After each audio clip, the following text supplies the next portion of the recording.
right, so now what we're going to do is we're going to do a review on deployment of our Cleveland load, or also going to be called the apartment pack. We've already got our 2.5 stretched out to a predetermined location. What could happen is maybe you're pulling the 2.5 and you have the Cleveland load bundle with you.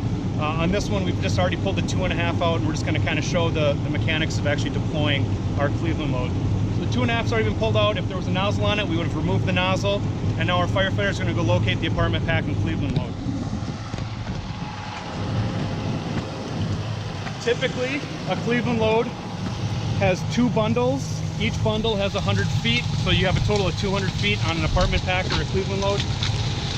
If you're asked to grab the Cleveland load, typically you'd be pulling both parts of this.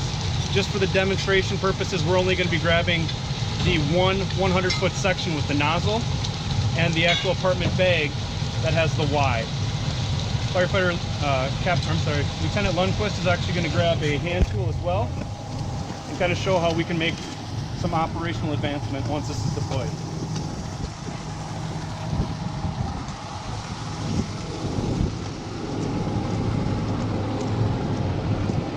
Once our firefighters get to the end, Captain Scavo is going to go ahead and open up our Cleveland load pack. At the same time, Lieutenant Lundquist is going to go ahead and set up the Y. All we have to do for the Cleveland load is unbuckle and open into a circle like this. We don't need to start pulling out any hose. Actually pulling hose out will actually hurt the deployment of this. So leaving it in this circle configuration is going to be the best bet. The Y will get connected, and then the Cleveland load gets connected. If there was 2 parts to this Cleveland load, the first part without the nozzle would be connected to the Y, and then this portion would be connected to the other 100-foot section of Cleveland load, giving you 2 circles that would be deployed. Checking of the Y, so we're good for water, so we'll go ahead and ask for water. This would typically be done over the radio. Typically on an advancement like this, you're going to be pretty far away from the truck, either inside of a building or on the back side of it. So right now they're just making sure everything's set up. Water coming. Water coming. So Lieutenant Lundquist is actually going to get up onto the Y portion. And once Captain Scavo is ready, we're going to go ahead and deploy. Ready? Okay. We do not pull any hose until everything has been popped out of this. So you want to see that pop out, go ahead and give a good flow of that nozzle. It might get a little twisted on you.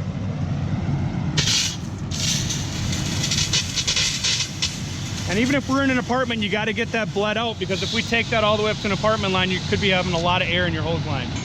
All right, so now that we've popped that out, we're going to go ahead and have Captain Scavo just advance forward. Just go ahead and walk forward. And as he walks forward, nothing has to happen to this Cleveland load. It's just going to keep popping out and advancing on its own. So this is great for in a hallway. Go ahead and stop there. So great for in a hallway because we can keep it all nice and tight without having to worry about flaking anything out.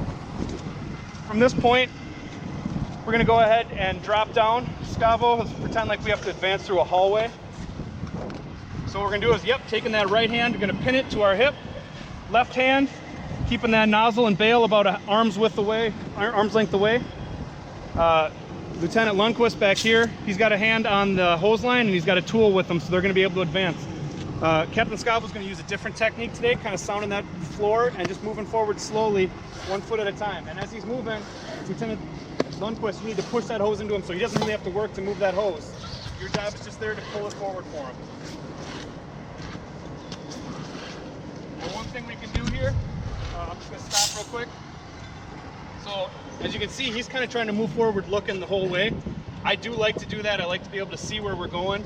In a smoked out condition, it might not matter. Here is if I actually go the opposite way, I can still hold on to this tool, and as he's ready to move forward, I can just pull back and I can kind of keep that eye on him. You can kind of see we're both staying low, and I'm keeping that hose nice and low too, so it's not going to push anything out of it. That feels pretty good for advancing. Yeah. So just another way to do it. I do like to look forward, but I can see how some of the benefits are to kind of taking this other approach on how we can advance that. All right, now that we've advanced it, let's go ahead. Lieutenant Lundquist is just going to pin that hose to the ground. Yep. Go. Captain Scavo is going to go ahead and flow some water. So if you're in an apartment, there you go. Good hose movement. That's a good upside down U if you need to kind of clear off and clean the hallway and the upper level. Go ahead and shut down. And that's really how we advance and deploy our Cleveland load.